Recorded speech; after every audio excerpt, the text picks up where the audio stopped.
De Buenos Aires a Bogotá, este es el Deporte Rey. Bienvenidos a el show del fútbol, donde Latinoamérica vive y respira fútbol.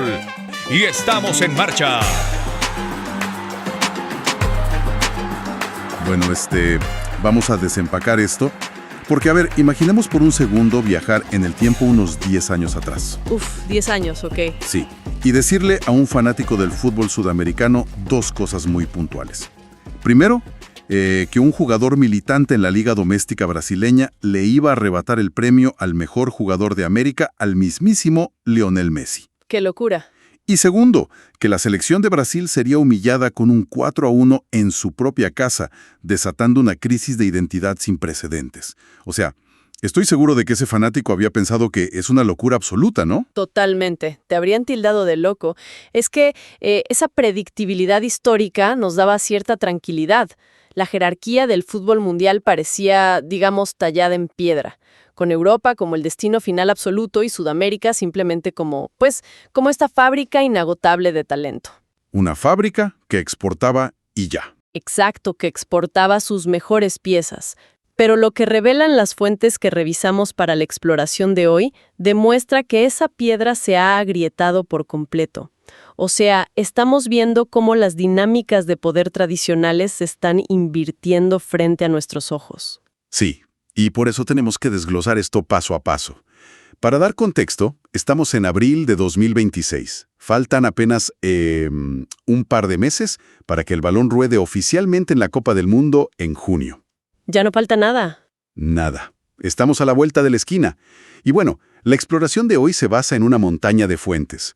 Tenemos reportes exhaustivos de eliminatorias, análisis tácticos de torneos continentales y, claro, noticias extracancha que parecen sacadas de una novela.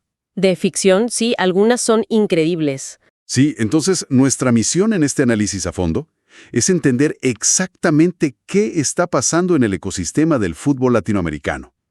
Porque los gigantes de siempre están mutando, algunos tropezando gravemente, y necesitamos entender qué significa este terremoto.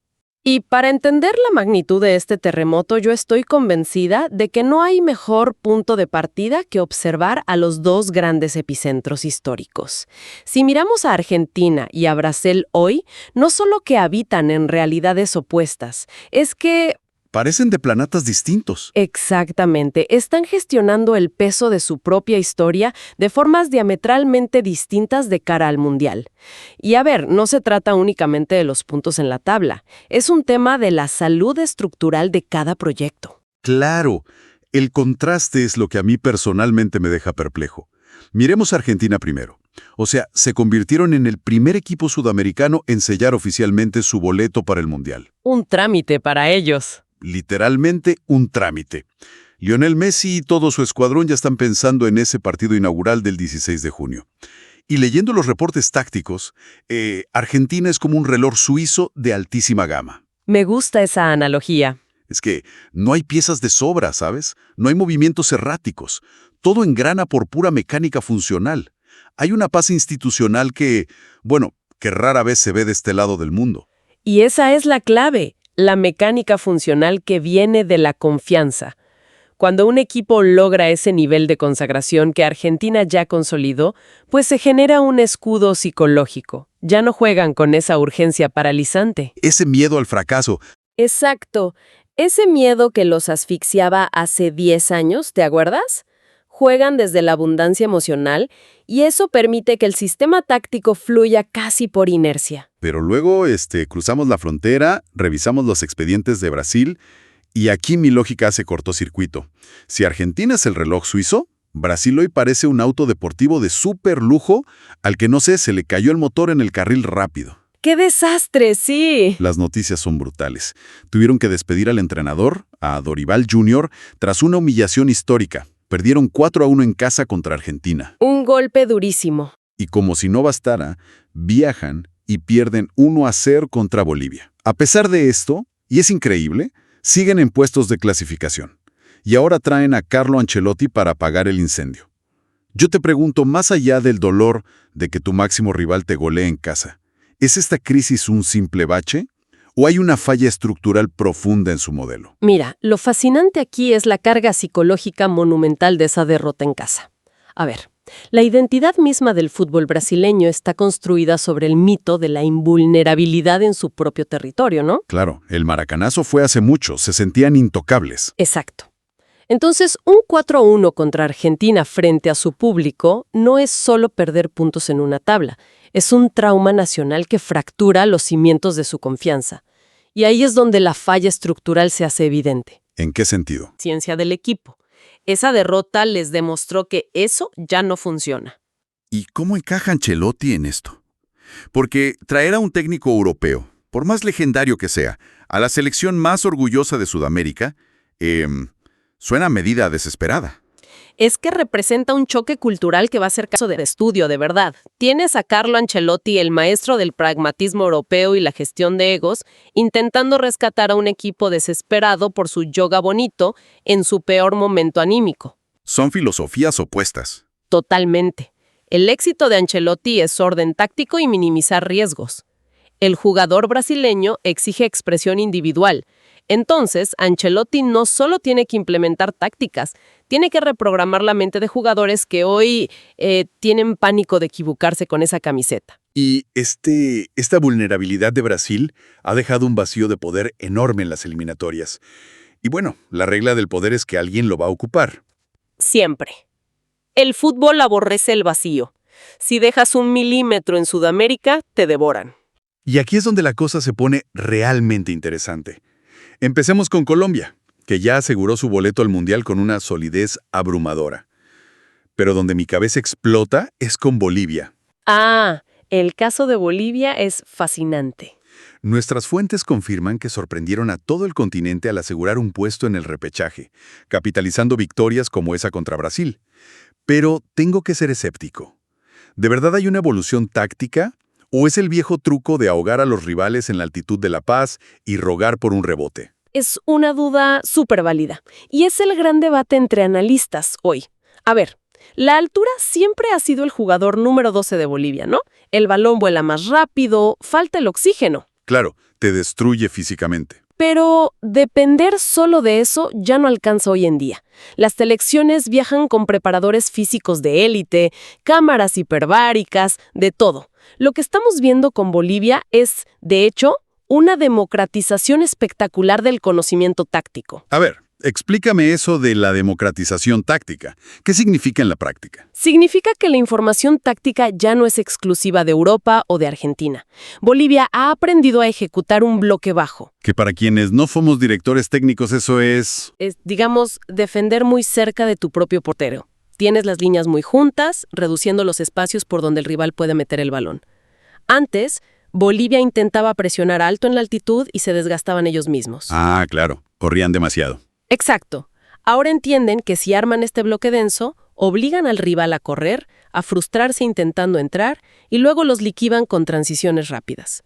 Han combinado su ventaja geográfica extrema con disciplina táctica moderna. Tiene muchísimo sentido. Pasaron de depender de la geografía a usarla como herramienta inteligente. Y hablando de inteligencia y resiliencia, esto nos lleva a un contraste súper poético dentro de Brasil. Mientras los hombres son un mar de dudas, la selección femenina es un faro de consistencia. Totalmente. Un contraste brutal. Acaban de defender su título de la Copa América Femenina, derrotando a Colombia en penales. Y en el centro de esto está la leyenda incombustible Marta. Es que es muy difícil dimensionar el peso histórico de lo que sigue haciendo Marta. Es de película. O sea, en el ocaso de su carrera, es ella quien sostiene el prestigio de Brasil. Los hombres buscando salvación en Europa y Marta, con todo en contra, sigue siendo el orgullo brasileño. Y fíjate, que ganar ese título contra Colombia, en penales, no es cualquier cosa. Colombia tiene hoy uno de los proyectos femeninos más talentosos del mundo. Haberles ganado valida a Marta como la verdadera fuerza estabilizadora del deporte en su país. Sí, una presión gigante. Y pensemos en las asimetrías, ¿eh? El fútbol femenino allá no tiene la misma infraestructura económica que el masculino, pero muestran una resiliencia emocional en momentos críticos que a los hombres les ha faltado. Marta les recordó qué significa vestir la camiseta amarilla. Y ese contraste me lleva al que creo es el punto ciego más grande de nuestro análisis. Hay algo que no me cuadra. Me dices que la selección masculina está en crisis, pero los reportes muestran que sus clubes domésticos están devorando al continente y desafiando a Europa. ¿Cómo coexisten estas dos realidades? Si conectamos esto con el panorama general de la economía deportiva, es una de las paradojas más fascinantes. Parece contradictorio, pero una cosa es consecuencia directa de la otra. A ver, los datos son aplastantes. Flamengo ganó la Copa Libertadores 2025, su cuarta vez. Georgián de Arrascaeta, un uruguayo del Flamengo, fue nombrado mejor jugador sudamericano, superando a Messi. Superando a Messi. Sí, increíble. A Messi. Y en el Mundial de Clubes de 32 equipos, Sudamérica llevó 6 representantes. Y Botafogo le ganó al todopoderoso PSG. O sea, la Liga Brasileña parece la Premier League de Sudamérica por su dinero. Mi duda es, ¿acaso este dominio de los clubes brasileños está perjudicando a su selección? Acabas de dar en el clavo. Es exactamente esa riqueza la que genera el problema. El poder económico del Brasileirao es genial a nivel de clubes. Atraen a la élite, como de Arrascaeta, y elevan el nivel. Pero para el talento brasileño joven, se ha creado una jaula de oro. Una jaula de oro. O sea, ya no quieren irse a Europa. Exactamente. Un talento joven hoy puede ganar un salario altísimo sin salir de su zona de confort, viviendo en Río o Sao Paulo, aclamado por su gente. Pero hay un costo oculto. La disciplina táctica, imagino. Exacto, el rigor físico y la táctica defensiva estricta de Europa. Antes, el brasileño se iba a los 20 años y completaba su educación táctica allá. Hoy se quedan más tiempo donde prima la técnica individual. Entonces llegan al Mundial, chocan contra europeos ultraorganizados y les falta adaptabilidad táctica. Claro, se acostumbran a jugar libres, les exigen orden estricto y colapsan. Aunque hay que reconocer que lo de Botafogo ganándole al PSG rompe esquemas. Demuestra que la brecha de clubes entre Sudamérica y Europa podría estar cerrándose. Es un hito monumental. Por 30 años la narrativa fue que el dinero europeo era imbatible. El triunfo de Botafogo sugiere que el músculo financiero de Brasil, reteniendo talento, ya puede competir en escenarios globales. Y este atractivo económico explica los fichajes. Ya no solo retienen talento, lo recuperan. Neymar regresó al Santos y está en un nivel espectacular. 12 contribuciones de gol. Es el viaje del héroe, volviendo a sus raíces. Y ese regreso tiene muchas lecturas. Aparte de la poesía futbolística, es un mensaje clarísimo para Ancelotti. Neymar sabe que falta liderazgo anímico. Al dominar la liga local, le dice a Ancelotti, sigo siendo la pieza que necesitas para el Mundial. Pero claro, la vieja maquinaria de exportación sigue. Vemos que Alisson, el arquero, está vinculado a un traspaso de 30 millones de euros a la Juventus. Bueno, eso obedece a dinámicas de mercado muy específicas, ¿no? La posición de portero valora la experiencia europea, sobre todo. La Juventus busca estabilidad probada y están dispuestos a pagar. Es el flujo natural del fútbol corporativo. Y hablando de fútbol corporativo, y con esto entramos a la parte más oscura, la realidad de América Latina es compleja. Tenemos dos noticias extracancha que chocan brutalmente. Sí, esta parte de los reportes fue dura. Por un lado, Messi enfrentando una demanda millonaria por faltar a un amistoso en Florida. Por el otro, en Ecuador, Mario Pineda, defensor del Barcelona, asesinado en un ataque selectivo en Guayaquil. Ver ambas noticias juntas me dejó helado. Vemos a Messi tratado como corporación y a Pineda víctima de violencia urbana. Calendarios saturados para vender boletos, y si el cuerpo no da, vienen las demandas draconianas. Se espera que rindan dividendos sin importar el costo humano. Exacto. Y en el extremo opuesto, la tragedia de Pineda nos recuerda que el fútbol no existe en el vacío. Las ligas operan en contextos de seguridad súper complejos. Hay que abordarlo con profundo respeto porque desenmascara esa ilusión de que el éxito te aísla de la violencia estructural. Son las dos caras de la región. Es una reflexión muy pesada, pero necesaria.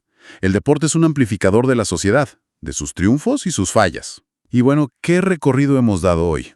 Arrancamos con Argentina como un reloj. Brasil en crisis buscando su alma con Ancelotti. Pasando por la grandeza de Marta y viendo cómo Bolivia y Colombia desestabilizan la jerarquía usando esa democratización táctica. Todo mientras desglosábamos la paradoja de los clubes brasileños. Mucho dinero, reteniendo talento, golpeando a gigantes como el PSG, pero asfixiando la táctica de su propia selección. Es un ecosistema mutando en tiempo real. Y es esa transformación la que nos obliga a mirar el futuro con otros ojos. Totalmente. Y eso me lleva a un pensamiento final que quiero dejarle a la audiencia.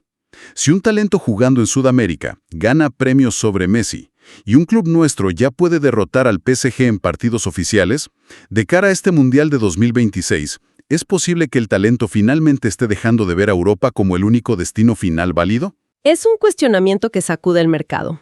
¿Podríamos estar ante el colapso de ese paradigma migratorio? Exacto. Estaremos presenciando el inicio de una era dorada donde Sudamérica ya no solo exporte su magia, sino que tenga la madurez para retenerla en casa. Cambiaría el juego para siempre. Pero bueno, queremos agradecer profundamente a quienes nos escuchan por acompañarnos en este análisis a fondo. La invitación es a seguir cuestionando las fuerzas invisibles detrás de los marcadores y prepararnos para un mundial que promete desafiar toda lógica. Hasta la próxima.